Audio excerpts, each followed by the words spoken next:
ஓம் சாந்தி. அவ்யக்த சமிகை 4 டிசம்பர் 2025. பாப்தாதாவின் இன்றைய அற்புதமான ஞான மொழிகள். कर्माती स्थिति को प्राप्त करने के लिए सदा साक्षी बन कार्य करो. அவ சொல்றாங்க, கர்மாத்தீத்த நிலையை அடைவதற்காக சதா சாட்சியாக இருந்து காரியம் செய்யுங்கள். காரியம் செய்யணுங்கிற அப்புறம் எப்படி சாட்சியா இருக்கிறது? சாட்சியா இருக்கிறதுனா யாரோ ஏதோ ஒன்று செய்யறாங்க, நான் அதை அப்படியே சாட்சியா பார்க்கறேன், விட்னஸா நான் பார்க்கறேன்னு அர்த்தம். பட் நம்மளை தான் காரியம் செய்ய சொல்றாரு பாபா. அப்புறம் சாட்சியாருங்கிறாரு.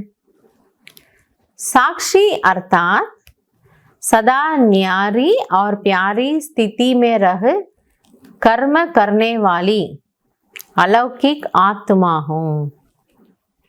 அப்ப இந்த சரீரத்துல 2 பொருள் இருக்கு.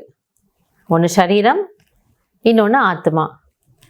ஸோ சரீரம் கர்மத்தை செய்கின்றது, அது நடக்குது, அது சிரிக்குது, பேசுது, சாப்பிடுது, கைகள் மூலமா காரியங்கள் செய்ய வச்சிட்டு இருக்கு.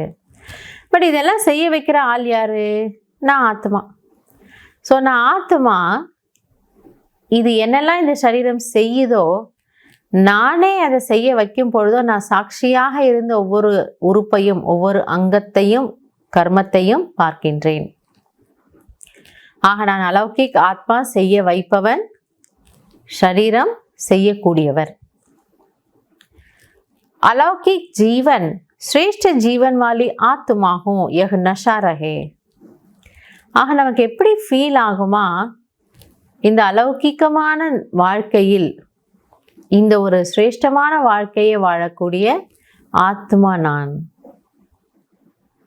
அந்த ஒரு நஷா நமக்கு ஃபீல் ஆகும் சரீரத்தின் மூலமாக நான் டிட்டாச்சா இருந்து காரியம் செய்யும் பொழுது.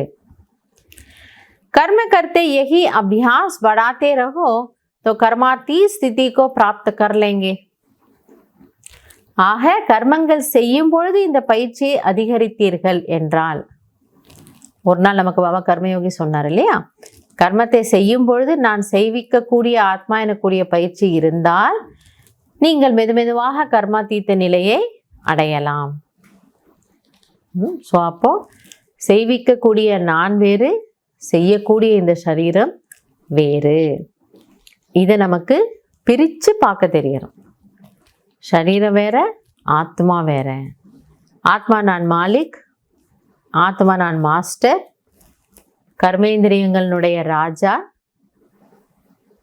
இந்த நினைவில் இருந்து ஒரு விதத்தில் சொல்லப்போனால் ஸ்வராஜ்ய அதிகாரி. ஸோ இன்னைக்கு நம்ம அதை ஸ்வமானமாக எடுத்துக்கலாம்.